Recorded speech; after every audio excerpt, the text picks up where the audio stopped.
예. 오늘도 살리는 교회 요한복음 2장 19절에서 25절까지. 예. 예, 그러면 예, 저기 144페이지. 여기 보면 페이지가 나오죠? 예, 144페이지 녹음되고 있고요. 2장 19절에서 19절에서 25절. 예. 예, 그러면 우리 성경 공부를 위해서 심은경 사모님 잠깐 기도해 주시고 시작하겠습니다. 하나님 감사합니다. 저희들 주님을 정말 주님의 기쁨이 되는 자녀들 될 수 있도록 주님 지켜주시고 정말 늘 주님 안에서 승리하는 삶을 살 수 있도록 지켜주시옵소서. 또한 이 시간 또한 성경 공부로 주님을 알기를 원합니다. 이 시간 주님 함께해 주시고 전해주시는 목사님의 말씀을 통하여 저희들이 더욱더 주님을 알고 주님께서 주신 생각과 비전을 가지고 세상 속에 살면서 늘 정말 영적으로 성숙되는 그런 귀한 시간이 될 수 있도록 지켜주시옵소서. 저희도 이 시간 성령 하나님을 기대하고 주님의 말씀에 귀 기울이며 은혜 받는 귀한 시간 될 수 있도록 주님 지켜주시옵소서. 주님께 감사를 드리며 예수 그리스도 이름으로 기도드렸사옵나이다. 아멘. 네, 감사합니다. 예, 지난주에 여기 영상에는 들어와 있지 않았지만 김동훈 집사님이 궁금해서 질문하신 게 있었습니다. 예를 들면 왜 예수님의 제자들이 다 기록하지 않고 예수님이 제자가 아닌 사람이 그 사복음서를 기록했는지 말씀하셨잖아요. 그거에 대해서 잠깐 설명하고 들어가도록 하겠습니다. 일단 마가복음을 예수님의 12제자 중에서 다 기록할 수 있는 능력치가 있었던 사람은 많지 않습니다. 세베대의 아들 요한은 부자입니다. 아빠가 선주지요. 그러다 보니까 그 로마 시대 때 그 대제사장의 가야바 뜰에 들어갈 때 요한은 그냥 통과됩니다. 베드로는 잡히지요. 그 정도로 요한의 아버지가 그 정치적인 세력하고도 할 정도로 넓게 했었고 견문이 넓었다는 뜻입니다. 세베대의 아들 요한도 그런 측면에서 봤을 때 쓰고 읽고 학문을 터득할 수 있는 기회가 있었기 때문에 요한 1, 2, 3서 그 다음에 요한계시록을 하게 됩니다. 요한복음까지요. 그렇게 하게 됐고, 그리고 마가는 그럼 뭔 사람이냐? 마가의 다락방 120명 부잣집 아들입니다. 그러다 보니까 마가 또한 여러 가지 이제 국제 정세나 이런 건 어느 정도 좀 알 수 있는 사람이었고, 마태는 세리였기 때문에 그 사람 그 당시에 세리라고 하면 부자들이 지원하는 그 직업이라 그랬지 않습니까? 많이 배웠습니다. 그 사람도. 그래서 기술할 수 있었고, 누가는 의사지 않습니까? 누가가 데어빌러요 이렇게 1차 보고서 이게 누가복음, 2차 보고서 데어빌러요 하면서 하는 게 2차 사도행전이지 않습니까? 근데 이 누가가 쓸 때 이렇게 보면 누가복음이 사복음서 중에 제일, 그러니까 공간복음 중에 제일 늦어요. 그 왜 그랬냐? 누가가 쓸 때 여러 문서를 조합해서 보고 난 결과 데어빌러요 하면서 쓰는 거거든요. 그러니까 제일 빠른 거는 마가복음이 맞고요. 왜냐? 수제자였던 베드로가 그때 기술이 어려웠기 때문에 말로 구술하면 적을 수 있는 마가가 다 적었습니다. 그래서 베드로 전후서도 마가가 적었다는 얘기가 있습니다. 베드로는 쓸 수 있는 정도의 그 문장력은 안 되는 것 같습니다. 그래서 마가복음 최초의 거는 마가가 베드로가 얘기하는 걸 그대로 적었다. 최초의 복음입니다. 그 다음에 두 번째가 마태복음. 그 다음 세 번째가 누가가 여러 가지를 토대로 해서 쓴 결과 누가복음. 그 다음이 제일 이후에 요한복음. 이렇게 나오게 됩니다. 네. 이제 됐죠? 네. 마가가 베드로의 그 말하는 걸 구술했던 베드로의 복음이 돼야 되는 거 아닙니까? 예. 그러니까 원래 베드로의 복음이라고 해야 되는데 그냥 마가복음이라고 얘기를 했습니다. 예, 어쨌든 베드로가 그때 당시에는 왜 최초의 복음을 베드로 복음이라 얘기하는 걸 쑥스러워했는지 잘 모르겠는데 어쨌든 네가 기술했으니까 마가복음이라고 해라 이렇게 해서 마가복음은 나왔습니다. 그리고 베드로 전후서는 마가가 기술했지만 베드로 전후서 이렇게 나오지 않습니까? 그때는 베드로가 무슨 자신감을 얻어서 했는지 모르겠는데 처음에 3번 부인하다 보니까 자기도 쑥스러웠는지 처음에는 마가복음을 해라 했는지도 모르겠습니다. 거기까지는 잘 모르겠네요. 예, 그럼 오늘 걸 이제 들어가도록 하겠습니다. 2장 19절인데요. 지난주에 우리는 봤습니다. 예수님께서 성전을 정화하는 과정을 봤는데요. 성전에서 상거래를 하면서 흠없는 재물을 하나님께 진정으로 드리는 게 아니라 사고 파는 행위, 이득을 취하려고 하는 가야바 대제사장, 그 외에 성전에 관련된 사람들의 이익 행위, 이렇게 예배를 드릴 거면 예배 자체를 거부하겠다. 이것을 유대인들 입장에서는 그러면 성전에 대한 거부감이냐, 성전 예배 자체를 거부하는 거냐, 이렇게 오인하게 됐고, 그 다음에 더 나가서 유대교 자체를 거부하는 거냐, 예수여, 이렇게 얘기하게 됐고, 더 나가서는 성전의 주관자인 대제사장과 성전 규범에 대한 근본적인 도전이냐, 이렇게 오해하게 됐고, 더 나가서는 그러면 하나님에 대한 큰 도전이냐, 여기까지 이제 오해하게 됐다. 예수님에 대해서. 거기까지가 지난주에 성경 공부의 내용이었습니다. 그렇게 하면서 이제 19절, 오늘 요한복음 19절에서 예수께서 대답하여 이르시되 너희가 이 성전을 헐라 내가 사흘 만에 일으키리라, 이렇게 말을 하고 있습니다. 왜 그럽니까? 18절에서 도대체 성전 예배를 거역할 정도면 뭔 표적을 우리한테 보여줄 거냐, 이제 이렇게 물어봤기 때문에 19절에서 예수님께서는 이 성전을 헐라 사흘 동안에 일으키리라, 이렇게 얘기하고 있습니다.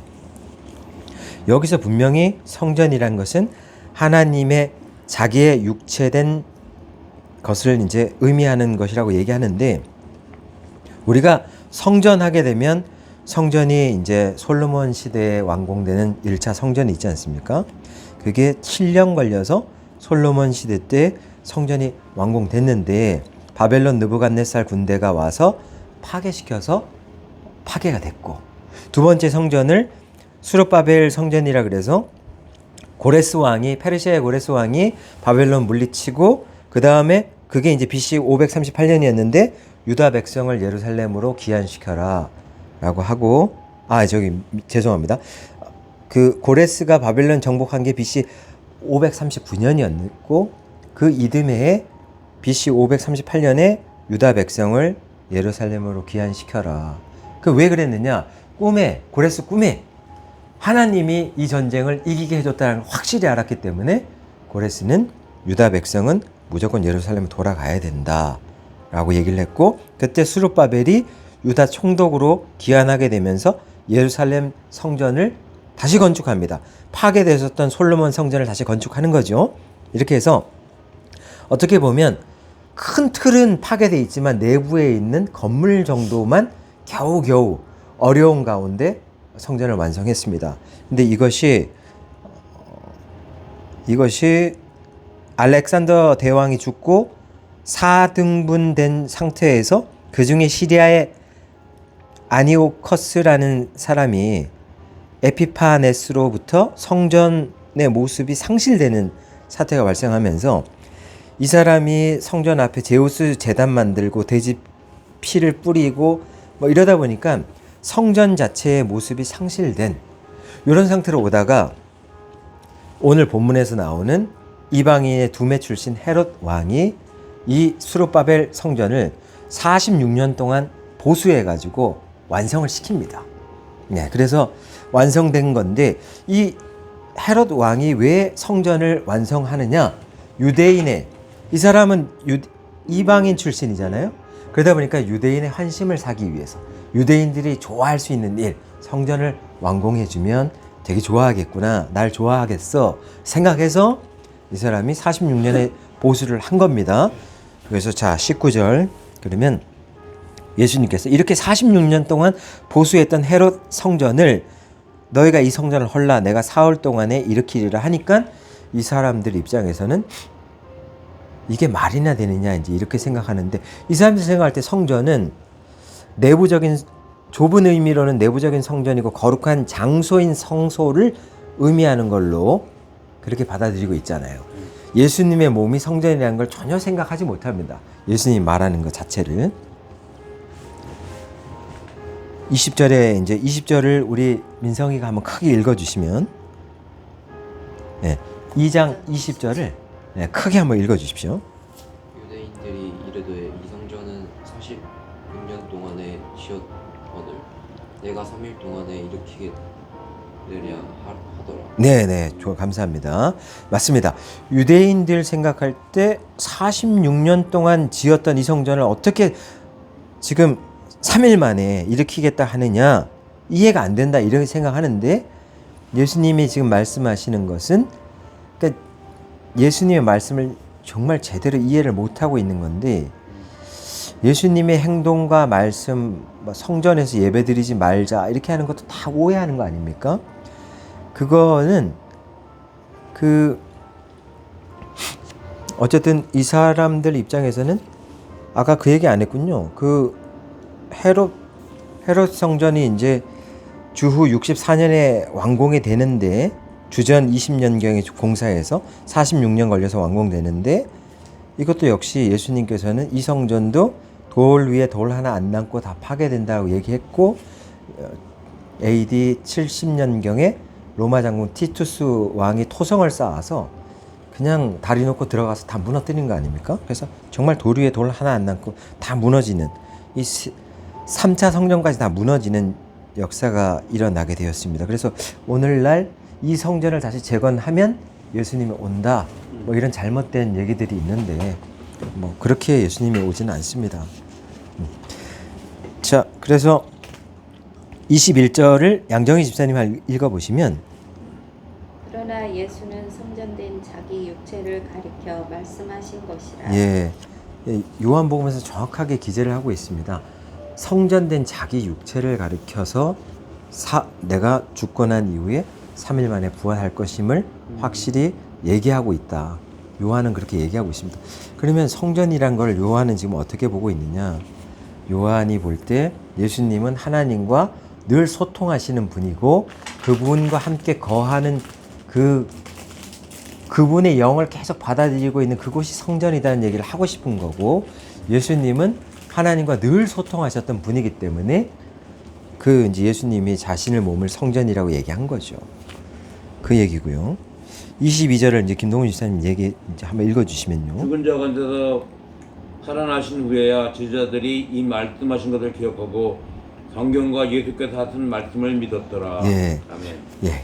예수께서 하신 말씀을 제자들이 깨닫게 되는 시점이 예수님 부활하신 후였습니다. 그러니까 우리가 생각할 때 예수님의 부활이 제자들로 하여금 바른 믿음을 갖게 하는데도 결정적인 역할을 하지만, 바른 믿음 갖는데 시간이 걸린다라는 거, 어떤 사람이든 간에 이 말씀을 받아들이고 난 다음에 대번에 깨달아지고 맞아 그리스도야 뭐 이렇게 삶으로 살아내는 사람 없고, 이런 식으로 시간이 걸린다라는 거, 누구나. 그 당시에 예수님, 살아계신 예수님이 받고 표적도 받고 했던 분이 역시 죽었던 예수님이 살아나는 걸 봐서 감람산에서 500의 형제가 보는 데서 올라가는 것도 봤던 제자들이지만, 바른 믿음을 갖는 데는 어쩔 수 없이 시간이 걸린다는 것. 그러니까 우리 입장에서도 이 말씀을 듣고 마음에 그 말씀이 들어와서 믿어지고 하는 데까지는 시간이 오래 걸릴 겁니다. 이건 누구나 인정하셔야 됩니다. 예. 예수님에 대한 신뢰를 가지고 그분의 가르침에 대한 감격을 체험했다고 하더라도 부활에 대한 확고한 신앙이 없으면 그 신앙은 바른 신앙이 아니다, 이렇게 말을 하고 있는데, 사람이 죽었다가 다시 살아난다는 거 있을 수 없는 일이잖아요. 그런데 다시 살아난 예수님을 보면서 죽음의 죄값의 대가가, 죄에 대한 대가가 죽음이었지 않습니까? 그 죄에 대한 강력한 무기였던 그 죽음을 깨고 예수님의 자연계에서 최초로 영원히 사는 부활을 하신 거지 않습니까?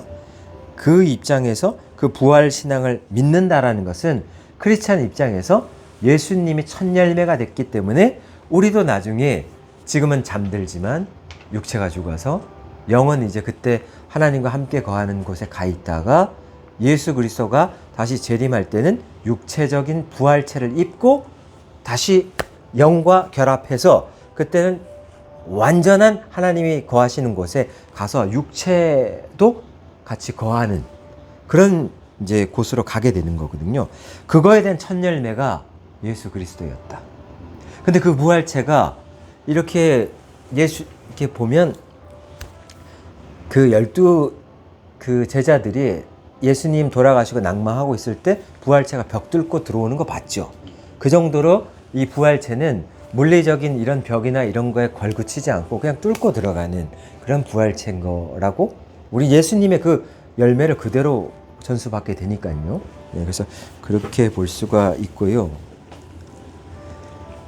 23절을 사모님 한번 읽어주시면 6월절에 예수께서 예루살렘에 계시니 많은 사람이 그의 행하시는 표적을 보고 그의 이름을 믿었으나 예, 지금 사람들은 표적을 봐야만 눈에 보이는 뭔가 기적을 봐야만 믿는 상태가 되게 되는데 예수님은 한사코 말하는 게 뭐냐면 눈에 보이는 걸 보고 믿는 사람은 진짜 믿음이 아니다라고 얘기합니다.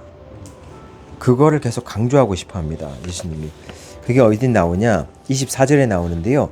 민성이가 24절을 크게 한번 읽어 주십시오. 예수는 그의 몸을 그들에게 의탁하지 아니하셨으니 이는 친히 모든 사람을 아심이요. 예. 예수님은 그의 몸을 그들에게 할 때 이 그들은 표적을 보고 믿는 자들에게 전혀 의탁하지 않는다. 이런 뜻인데 의탁한다는 것은 미완료 시제로 대해서 어떤 것에 몸이나 마음을 의지하지 않는다. 표적을 보고 예수님 당신을 믿습니다. 이렇게 하는 사람에게 전혀 마음과 몸을 맡기지 않는다.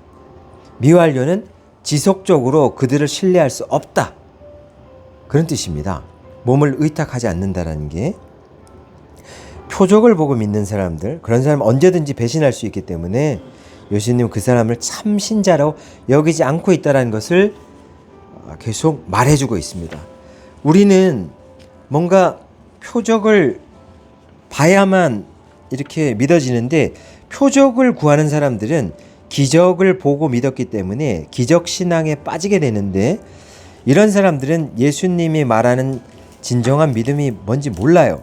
그래서 예수님은 오늘 표적을 보여달라는 사람에게 뭐 표적을 보여주는 게 아니라 대신에 말씀으로 선포한 겁니다. 성전을 헐라 이 말씀으로.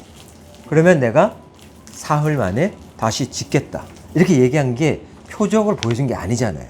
말한 거지 않습니까? 그 이 말을 믿는 자, 먼저 내가 말한 걸 믿는 자들은 표적을 보리라. 이런 행태입니다. 예수님이 참으로 말하는 그 신앙은 그거예요. 그래서 언제나 우리가 삶을 살아가면서도 아까 말을 했지만 하나님이 수시로 우리를 섭리 가운데 돕고 있습니다. 뭐가 필요하지? 말 안 해도 안다. 이게 필요하다는 걸 알아. 그래서 자꾸 채울 겁니다. 그러나 그런 채움이 우리가 진행하면서 어느 순간에 하나님 이게 넉넉할 대로 쌓여 있는데 더 욕심 부리고 있을 때는 하나님이 그건 네 게 아니고 네가 필요한 만큼만이 넣고 오시고 나머지 쌓인 것들은 다시 하나님 것에 투자를 하라고 얘기를 하실 거고 이 인생에서 방향을 잘 잡고 진짜 하나님이 이게 하나님 좋아하는 섭리 가운데 이루어지는 일이구나 아주 민감하게 파악할 수 있으면서 방향을 탁탁탁 틀 수 있는 사람은 엄청 행복하게 살면서 가치 위주로 잘 사는 사람입니다.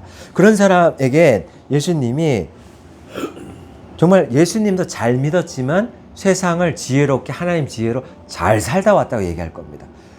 방향 전환이 지금 되고 있구나. 이런 걸 빨리빨리 알아야 됩니다. 축구에서도 우리가 보면 똑같이 축구에 지금 11명 싸우는 거 아닙니까? 그러면 골키퍼 빼놓고 10명이서 계속 전략 전술을 계속 왔다 갔다 하지 않습니까?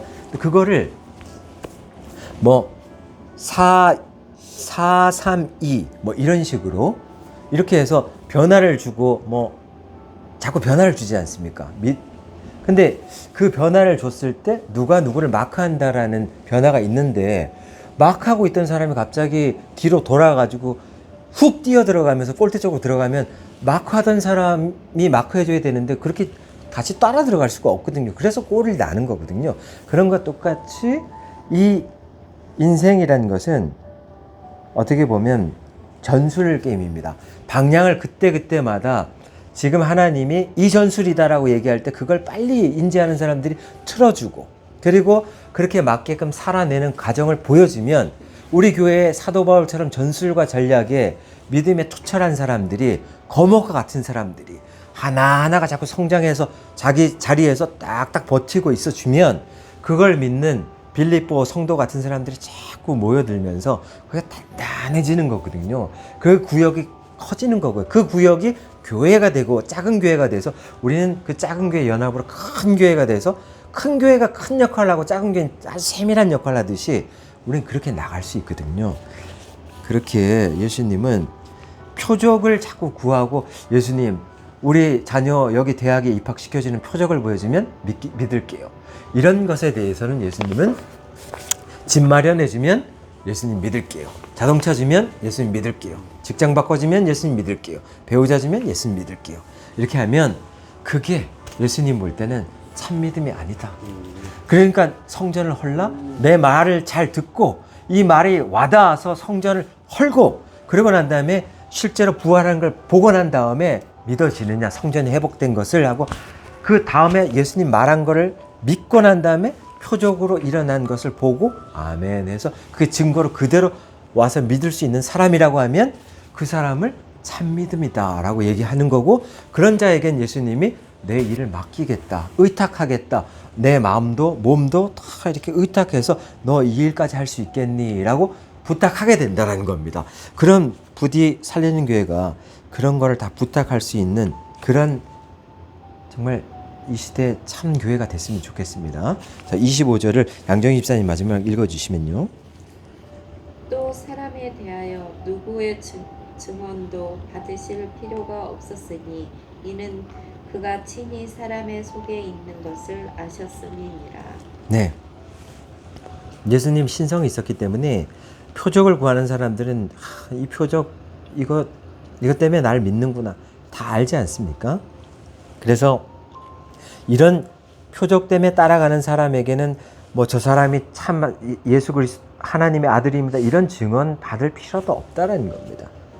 왜냐하면 그 사람에게 증언을 받았는데 그 사람이 언젠가 변절하면 그 사람 때문에 실족할 사람도 얼마나 많을 것이며, 그런 증거를 예수님 남기지 않습니다. 그래서 예수님이 사역자라고 이렇게 부른 사람들 보면 참 허술하고 참 볼품없고 어떻게 저런 사람을 불렀지 하는 사람 많을 거예요. 그러나 예수님 뭐 보고 부릅니까? 너는 끝까지 나를 따라올 자다. 이런 사람을 고릅니다. 예수님은. 그래서 지금의 뭐 흐지부지하고 잘 모르겠는데 하지만 점점점 사람이 추위도 겪고 뭐 이상 기온도 겪어가면서 자꾸 추울수록 나이테가 두꺼워지듯이 자꾸 거목으로 커진단 말입니다. 처음에는 몰랐죠. 그런데 점점 알아갈수록 이제는 예수님 말하는 게 뭔지 알겠고 삶으로 실천하는 게 뭔지 알겠습니다 하면서 자꾸 부족한 점을 채우려고 하고 이렇게 나가는 그런 상태가 되기 때문에, 그런 자에게 예수님은 너 이 일도 할 수 있겠니? 좀 지금도 많은 일을 하고 있는 걸 알겠지만 너밖에 눈에 안 띈다라고 얘기해서 맡기실 거예요. 그럴 때 아멘, 자기 개인사가 없는 사람들은 받아들일 수 있습니다. 할 수 있단 말입니다. 그러니까 우리는 이제 오늘 성경 공부에서도 얘기했지만 예수님은 참으로 표적을 먼저 구하지 말고 이 성경에서 나와 있는 이 말씀을 그대로 믿고 내 말씀이라고 넌 믿을 수 있겠니? 그 부분에 대해서 먼저 그렇습니다라고 고백을 하셨으면 좋겠고요. 그 고백 이후에 표적이 따라오는 걸 보시면서 하나님 정말 살아계십니다. 하나님이 모든 걸 채워오시면서 나를 여기까지 인도하셨습니다. 세상적으로 볼 때는 뭐 물질이나 명예나 뭐 이런 여러 가지를 따져볼 때 참 견줄기가 참 부끄럽습니다만, 그러나 하나님은 나를 이렇게 인도하셨습니다. 왜 이렇게 인도하셨을까를 생각해 볼 때 지금이라도 그 상태에서 내가 정신을 차리고 여기서부터 올라갈 수 있습니다. 하나님을 아는 지식을 여기서 확장할 수 있습니다가 가장 완벽한 그 시점에 하나님은 여러분을 이 상태에서 이제 올린단 말입니다. 거기서부터 기초공사 끝난 겁니다. 빌드업 될 겁니다. 가장 높이 올라가는 아파트 가장 깊게 판다는 걸 잘 기억하시고, 정말 깊게 팠다라면 많이 올라갈 것이다. 기대하시는 여러분 됐으면 좋겠습니다. 아멘. 네, 기도하시고 마치겠습니다. 하나님 아버지 감사합니다. 예수 그리스도의 말씀을 먼저 믿고 그대로 삶으로 실천해 나갈 때 그 믿었던 거에 대한 표적들이 따라오는 삶이 될 수 있도록 지켜주옵소서. 예수 그리스도의 이름으로 기도드렸습니다. 아멘. 예, 혹시 뭐 질문 있으십니까? 네. 네, 그러면 오늘 이걸로 마치겠습니다.